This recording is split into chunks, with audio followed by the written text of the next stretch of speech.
खबर cut to cut के super special में आपको दिखाते हैं वायरस का वो वार जिसके चलते हर 4 में से एक हिंदुस्तानी हो रहा है बीमार। स्वास्थ्य मंत्रालय ने आज जब कोरोना के आंकड़े जारी किए तो देश के कुछ इलाकों में पॉजिटिविटी रेट 28% से भी ज्यादा चला गया। यानी इन राज्यों में टेस्टिंग के आधार पर हर 4 में से एक आदमी कोरोना पॉजिटिव निकल रहा है। देश के कोरोना मीटर पर हेल्थ मिनिस्ट्री ने क्या कहा और क्या है आपके राज्य और शहर में कोरोना का लेटेस्ट अपडेट, समझने और सावधान रहने के लिए देखिए cut to cut corona report.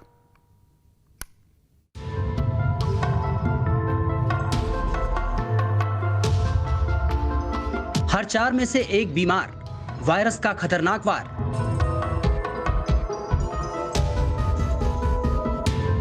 Virus से रहिए सावधान, क्या है आगे का प्लान?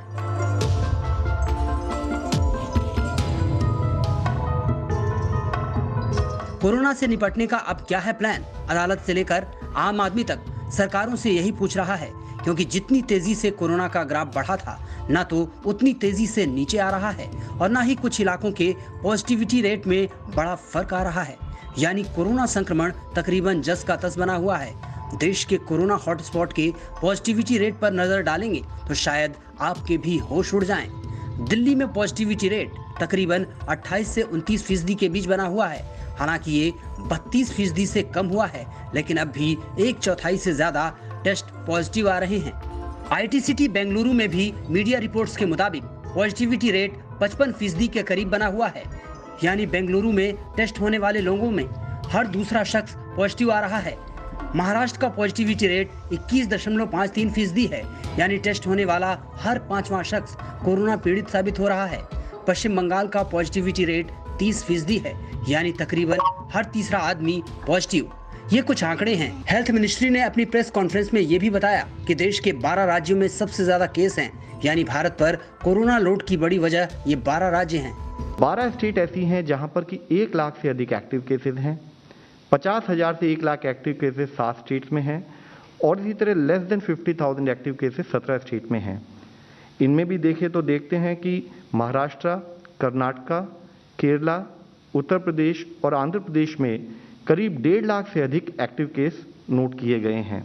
काफ़ी स्टेट्स ऐसी हैं जहां पर एक इंक्रीजिंग ट्रेंड फर्दर नोट किया जा रहा है, जिसमें मुख्यतः कर्नाटका, केरला, तमिलनाडु, आंध्र प्रदेश, वेस्ट बंगाल, राजस्थान, बिहार ये स्टेट्स हैं। स्वास्थ्य मंत्रालय ने यह भी बताया कि महाराष्ट्र, दिल्ली और उत्तर प्रदेश में कोरोना केस में कमी आई है, लेकिन ये कमी इतनी नहीं कि राहत पहुंचाई जा सके।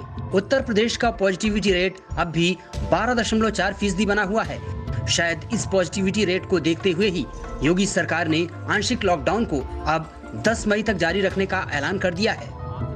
उत्तर प्रदेश में कोरोना कर्फ्यू का आज 5वां दिन है। बात राजधानी लखनऊ की करें तो लखनऊ में कर्फ्यू का काफ़ी हद तक असर दिख रहा है। आप देख सकते हैं कि सड़कों पर चारों तरफ सन्नाटा पसरा हुआ है। हालांकि इस दौरान जो ज़रूरी सेवाओं के लोग हैं और जो इमरजेंसी सेवाओं से जुड़े हुए हैं उन्हें इस कर्फ्यू से छूट दी गई है।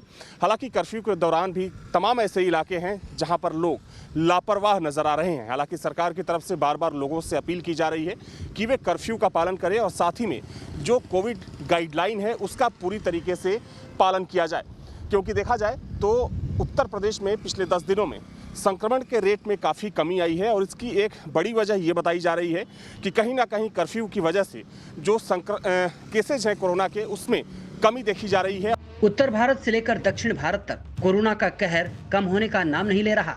नॉर्थ इंडिया में दिल्ली, राजस्थान, यूपी जैसे राज्य कोरोना की चपेट में हैं, तो दक्षिण में केरल, कर्नाटक और तमिलनाडु जैसे राज्य कोरोना की चपेट में हैं।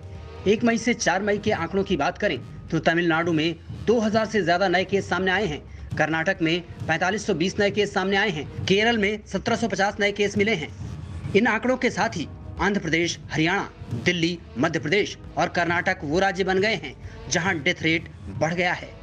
अगर हम देखें तो इस समय देश में 34,13,642 एक्टिव केसेस हैं और 1,62,93,00,000 लोग रिकवर होकर अपने घर भी वापस जा चुके हैं। करीब 2.4% के करीब day on day growth rate जो नोटिस हुआ है और आज हमारे देश में पिछले 24 घंटे में 3,82,315 केस रिपोर्ट हुए हैं। इसी तरह से हम देखते हैं तो हम पाते हैं कि जो डेथ्स रिपोर्ट हुए हैं उसकी संख्या में भी थोड़ी वृद्धि नोटिस की गई है, जिसमें मुख्यतः महाराष्ट्र, कर्नाटक, आंध्र प्रदेश, दिल्ली और हरियाणा से अधिक केसेस रिपोर्ट हुए हैं। इस कोरोना रिपोर्ट का एक एक आंकड़ा देखना और समझना जरूरी है।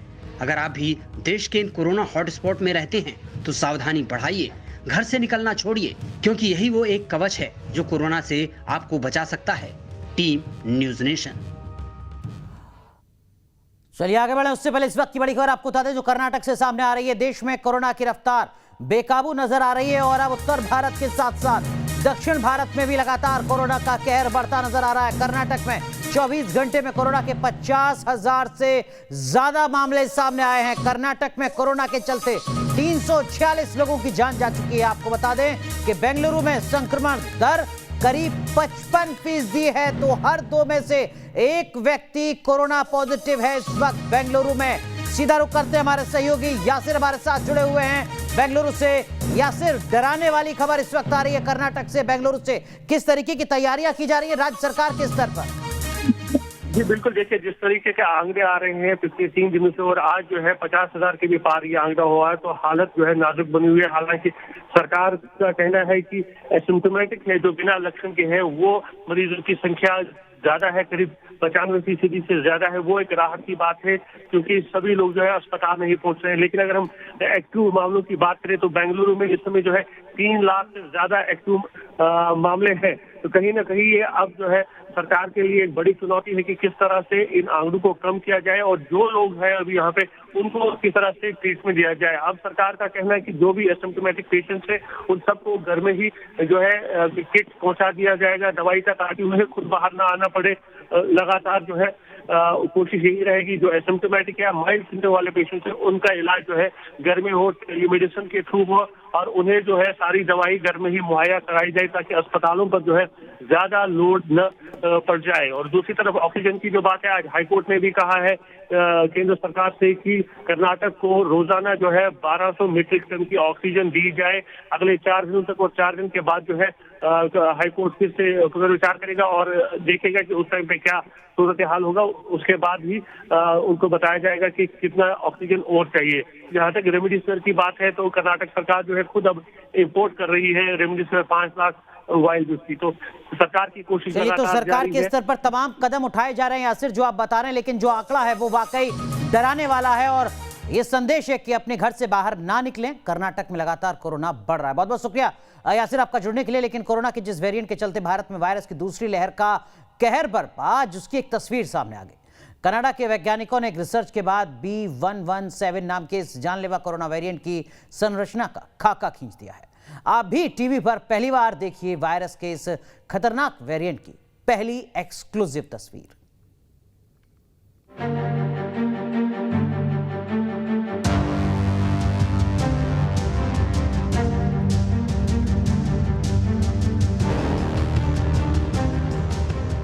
गौर से देख लीजिए इस तस्वीर को। यही है कोरोना वायरस का वो वेरिएंट जो पहले वेरिएंट से म्यूटेंट होकर इस शक्ल में सामने आया और फिर भारत समेत दुनिया में कोविड के नए कहर की वजह बन गया। कोरोना के इस कहर से दुनिया का कौन सा देश किस तरह करा रहा है वो आपको बताएंगे, लेकिन पहले देख और पहचान लीजिए कोरोना के इस वेरिएंट की जानलेवा शक्ल। इस तस्वीर में आपको जो नीला हिस्सा दिख रहा है वो है स्पाइक प्रोटीन म्यूटेंट यानी कोरोना वायरस का B.1.1.7 स्ट्रेन, और तस्वीर में आपको जो लाल हिस्सा दिख रहा है वो है ह्यूमन रिसेप्टर यानी इंसानी शरीर का वो हिस्सा जो कोरोना के इस खतरनाक स्ट्रेन के संपर्क में आया और मानव शरीर कोरोना से संक्रमित हो गया। इस स्ट्रेन का खाका खींचा है यूनिवर्सिटी ऑफ ब्रिटिश कोलंबिया के वैज्ञानिकों ने। इस तस्वीर के साथ कुछ ऐसे फीचर्स को लेकर भी जानकारी जारी की गई है जो इस स्ट्रेन के खतरे को पूरी तरह बयां करते हैं। वैज्ञानिकों के मुताबिक B.1.1.7 नाम के इस म्यूटेशन में अनुमान से ज्यादा नए म्यूटेशन हो रहे हैं जो इस स्ट्रेन को ज्यादा खतरनाक बना रहे हैं। इस स्ट्रेन के टिप पर यानी ऊपरी सतह पर इन्फेक्शन होता है जो मानव सेल के संपर्क में आते ही इंसान को कोविड पॉजिटिव बना देते हैं। लगातार होती म्यूटेशन और बदलते फीचर्स की वजह से ही B.1.1.7 नाम का ये वायरस ज्यादा खतरनाक हो चला है और इससे नए म्यूटेशन की आशंका इस खतरे को कई गुना बढ़ा देती है। जब भारत में ब्रिटेन से म्यूटेंट हुए इस स्ट्रेन की एंट्री हुई थी, तब तक कोविड ग्राफ नीचे आना शुरू हो चुका था, लेकिन जैसे ही नया स्ट्रेन आया तो अचानक तेजी से कोरोना केस बढ़े और डेली कोरोना ग्राफ तकरीबन 4 लाख तक चला गया। इसी वजह से लगातार कहा जा रहा है कि भारतवासियों को अगर नए स्ट्रेन से बचना है तो ज्यादा एहतियात बरतने होंगे, मास्क और सोशल डिस्टेंसिंग को पूरी सख्ती से अपनाना होगा। Team News Nation. RTPCR test से कोरोना का पता चला, इलाज चला और शख्स कोरोना नेगेटिव हो गया। अब तक माना जा रहा था कि नेगेटिव होते ही मरीज को दिक्कतों से निजात मिल जाती है, लेकिन ये सच हर मरीज के लिए नहीं है। कुछ ऐसे मामले भी सामने आ रहे हैं जहां नेगेटिव होने के बाद कोरोना से तो मुक्ति मिल गई, लेकिन शरीर को दूसरी दिक्कतों का सामना करना पड़ रहा है। क्या हैं वो दिक्कतें जो कोरोना नेगेटिव होने के बाद सामने आ रही हैं और कैसे इन मुश्किलों से करें आमना सामना, देखिए हमारी इस अगली रिपोर्ट में। पहले कोरोना का टेस्ट, अगर पॉजिटिव हुए तो इलाज और इलाज के बाद कोरोना नेगेटिव। कुछ ऐसा ही होता है कोरोना से लड़ने का पूरा सफर। नेगेटिव होने के बाद ही मरीज और उसके रिश्तेदार चैन की सांस ले पाते हैं, लेकिन अब नेगेटिव रिपोर्ट आने के बाद मानो एक नई जंग शुरू हो रही है। ये जंग है पोस्ट रिकवरी प्रॉब्लम्स की, यानी जब मरीज कोरोना से ठीक हो जाता है तो उसको दूसरी शारीरिक दिक्कतों का सामना करना पड़ रहा है। हालांकि हर किसी के साथ ऐसा नहीं है, लेकिन कुछ मामलों में देखा गया है कि कोरोना से ठीक होने के बाद भी लोगों को सांस लेने में दिक्कत, कमजोरी, सिर में दर्द, आंखों में धुंधलापन, खून के थक्के बनना, दिल में दिक्कतें, मानसिक परेशानी होना, इस तरह के लक्षण नजर आ रहे हैं। कानपुर के कुछ डॉक्टर्स ने कोरोना से ठीक हुए मरीजों में ऐसे लक्षणों की पुष्टि भी की है। डॉक्टर्स का भी मानना है कि हर बीमारी के इलाज के बाद कमजोरी जैसे लक्षण आते हैं, लेकिन कोरोना रिकवरी के बाद लक्षण और दिक्कतें अलग होती हैं, जिन पर ध्यान देना बहुत जरूरी है। भारत में कोविड-19 इस महामारी का रूप इख्तियार कर चुका है। बहुत सारे लोग इसकी चपेट में आ रहे हैं, परंतु मेजॉरिटी लोग इससे ठीक भी हो जा रहे हैं। इनमें से कुछ लोगों को पोस्ट कोविड सीक्वली या उसके साइड इफेक्ट्स रहने की टेंडेंसी रह रही है, जैसे थकावट होना, सरदर्द होना, पेट का अपसेट होना, उल्टी आना, जोड़ों में दर्द होना और कुछ लोगों को लंग्स के सिम्टम्स होना, जैसे सांस का फूलना रह सकता है। मेजॉरिटी लोगों में ये सिम्टम्स 2 से 4 हफ्ते में डॉक्टर की मदद से और मल्टीविटामिन और न्यूट्रिशनल सपोर्ट के साथ ठीक हो जाते हैं। इन पोस्ट रिकवरी प्रॉब्लम्स में एक बड़ी दिक्कत मानी जा रही है ब्लड क्लॉटिंग, यानी खून के थक्के बनना। मीडिया रिपोर्ट्स के मुताबिक इलाज के दौरान स्टेरॉइड के इस्तेमाल से ब्लड क्लॉटिंग जैसी दिक्कतें हो सकती हैं। साथ ही कोरोना के दौरान फेफड़ों में भी क्लॉटिंग की आशंका हो सकती है और इसी वजह से नेगेटिव हो जाने के बावजूद लोगों को इलाज कराना पड़ रहा है। ब्लड क्लॉटिंग के साथ ही साथ एक और बड़ी दिक्कत जिसका सामना रिकवरी करने वाले मरीज कर रहे हैं, वो है मानसिक परेशानियां। होम आइसोलेशन में रहने वाले मरीज तकरीबन 14 से 15 दिनों तक एक कमरे में रहते हैं। देखा गया है कि ये एकाकीपन उनके लिए मेंटल तनाव का सबसे बड़ा सबब बन जाता है। कोविड सेंटर के अंदर रहने वाले मरीज भी लगातार मरीजों और परेशानियों को देखते हैं, जिसके चलते उनके अंदर पोस्ट कोविड स्ट्रेस या ट्रॉमा जैसे लक्षण पैदा होने लगते हैं। और इसी वजह से लगातार कहा जा रहा है कि कोरोना काल में शारीरिक के साथ ही मानसिक शक्ति को भी बनाए रखें। अगर वायरस का इन्फेक्शन जकड़ भी ले तो हिम्मत ना छोड़ें, डॉक्टर की सलाह के अनुसार इलाज करें और हमेशा उम्मीद का दामन थामे रखें। Team News nation. वैसे कोरोना का कहर कुछ इस कदर फैला है कि 2020 क्रिकेट के महामेले यानी आईपीएल पर भी ब्रेक लग गया है। पहले बायो बबल में वायरस ने सेंध लगाई, फिर एक के बाद एक खिलाड़ी पॉजिटिव होने शुरू हुए और हालात बेकाबू होते देख बोर्ड को आखिरकार आईपीएल को कैंसिल करना पड़ा। अब खबरें ऐसी भी आ रही हैं कि जो ऑस्ट्रेलियाई खिलाड़ी पॉजिटिव हुए हैं उन्हें बीसीसीआई श्रीलंका या मालदीव भेज सकती है। साथ ही कुछ पूर्व खिलाड़ियों ने कोरोना काल में क्रिकेट टूर्नामेंट को लेकर भी सवाल उठाने शुरू कर दिए हैं।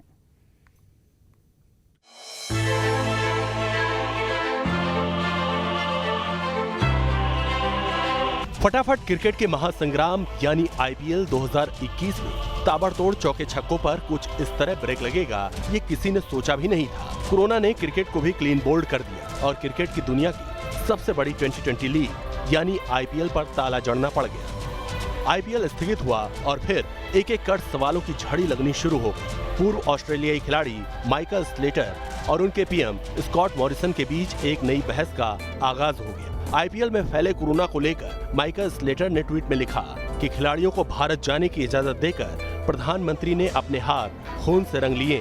तो जवाब में स्कॉट मॉरिसन ने सिर्फ इतना कहा कि स्लेटर का ये बयान बेवजह है, बेबुनियाद है। अचानक फैले इस कोरोना इन्फेक्शन के बाद खबरें आ रही हैं कि बीसीसीआई ऑस्ट्रेलियाई खिलाड़ियों को श्रीलंका या मालदीव एयरलिफ्ट कर सकता है, जहां से एक खिलाड़ी, अंपायर और कमेंटेटर फ्लाइट के जरिए ऑस्ट्रेलिया लौट सकते हैं। कहा यह भी जा रहा है कि कुछ ऑस्ट्रेलियाई खिलाड़ी भारत में ही क्वारंटीन होना चाहते हैं। आईपीएल में खिलाड़ियों को इन्फेक्शन से बचाने के लिए बायो बबल तैयार किया गया था, लेकिन कभी एयरपोर्ट तो कभी खाने की शक्ल में बायो बबल ब्रीच हुआ और नतीजा हुआ एक एक करके कई खिलाड़ी कोरोना पॉजिटिव हो गए।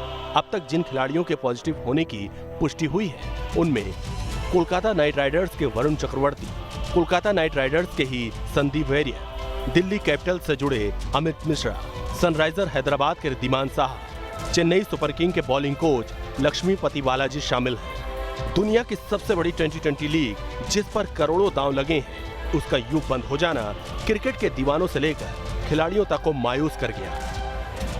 आप भी सोचिए, जो कोरोना बायो बबल जैसे पुख्ता इंतजाम को लांग गया, क्या वो आप तक नहीं पहुंच सकता? इसलिए सतर्क रहिए, सुरक्षित रहिए। Team News nation. चलिए बात बंगाल की, जहां चुनावी दंगल के बाद खूनी दौर शुरू हो गया है। ममता बनर्जी तीसरी बार सीएम बनी, लेकिन जमीन पर बीजेपी और टीएमसी कैडर के बीच जंग जारी है। ऐसी जंग जिसमें लोग मारे जा रहे हैं, घर जलाए जा रहे हैं। इन हमलों को लेकर ममता बनर्जी ने आज सख्त निर्देश दिए, तो बीजेपी ने हिंसा को टीएमसी प्रायोजित बताकर हाई लेवल जांच की मांग कर दी।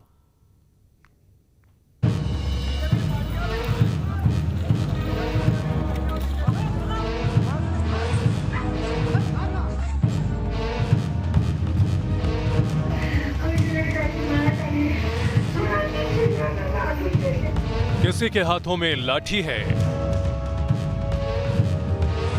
कोई किसी का घर तोड़ रहा है,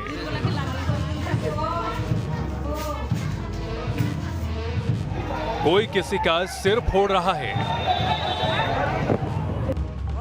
कोई मरने मारने पर उतारू है। ये पश्चिम बंगाल की वो तस्वीरें हैं जो सवाल पैदा करती हैं कि क्या लोकतंत्र की तस्वीरें हैं। पिछले 48 घंटे में बंगाल की फिजा में खून खराबे की तस्वीरें इसी तरह नजर आ रही हैं। कोलकाता से लेकर पश्चिम बंगाल के करीब करीब हर जिले में अराजकता फैली हुई है। लोगों की भीड़ और हमलावरों के झुंड छुट्टे घूम रहे हैं। इन हमलों का ज्यादातर निशाना है बीजेपी के कार्यकर्ता और वो वोटर जिन्होंने इस चुनाव में टीएमसी के खिलाफ वोट दिया है। ईस्ट बर्धमान, टीएमसी बीजेपी के बीच सियासी हिंसा, खूनी संघर्ष में 4 लोगों की मौत, इलाके में रैफ और केंद्रीय बल तैनात। जमालपुर के अस्पताल में लहूलुहान हालत में लाए गए ये लोग भी सियासी हिंसा के शिकार हुए हैं। टीएमसी का आरोप है कि बीजेपी कार्यकर्ताओं के हमले में उसके 3 समर्थकों की मौत हो गई, जबकि बीजेपी का दावा है कि टीएमसी समर्थकों पर स्थानीय लोगों ने हमला किया था, जिसमें एक बीजेपी कार्यकर्ता की जान भी चली गई। इस हिंसक झड़प के बाद इलाके में रैफ और केंद्रीय बलों को तैनात किया गया है। उत्तर 24 परगना, बीजेपी कार्यकर्ता के परिजनों को पीटा, हमले में बुजुर्ग महिला की मौत। बीजेपी कार्यकर्ता कमल मंडल का पूरा परिवार अस्पताल में जिंदगी और मौत के बीच झूल रहा है, लेकिन कमल के बुजुर्ग मां की सांसों की डोर टूट गई है। कमल का आरोप है कि टीएमसी समर्थकों ने चुनावी जीत के बाद उनके घर पर धावा बोल दिया। इसमें महिलाओं को भी नहीं बख्शा गया। टीएमसी समर्थकों के हमले में उनकी बुजुर्ग मां शिवरानी मंडल बुरी तरह घायल हो गईं और उन्होंने अस्पताल में दम तोड़ दिया। रानाघाट, घर पर हमला कर बीजेपी कार्यकर्ता की हत्या। रानाघाट में इस परिवार का सहारा उत्पातियों ने छीन लिया। परिजनों का रो रो कर बुरा हाल है। इनका आरोप है कि विधानसभा चुनाव में जीत की घोषणा होते ही टीएमसी से जुड़े लोगों ने उत्तम घोष पर हमला बोल दिया, जिसमें उनकी जान चली गई। दक्षिण 24 परगना, बीजेपी समर्थकों की दुकानें जलाईं। सतगछिया इलाके में धू धू कर जल रही ये दुकानें बंगाल की खस्ताहाल कानून व्यवस्था की जीती जागती गवाह हैं। ये दुकानें भी चुनावी हिंसा का निशाना बनी हैं। इस हमले में बीजेपी के 2 कार्यकर्ताओं की दुकानों को लूटकर आग लगा दी गई। इसके लिए टीएमसी और बीजेपी एक दूसरे को जिम्मेदार बता रहे हैं। नॉर्थ 24 परगना, बीजेपी दफ्तर में तोड़फोड़, बीजेपी कार्यकर्ताओं की पिटाई। बीजेपी दफ्तर का यह हाल भी चुनावी हिंसा का नतीजा है। बीजेपी सांसद अर्जुन सिंह का आरोप है कि टीएमसी समर्थक खुलेआम उत्पात मचा रहे हैं और बीजेपी कार्यकर्ताओं से मारपीट कर रहे हैं।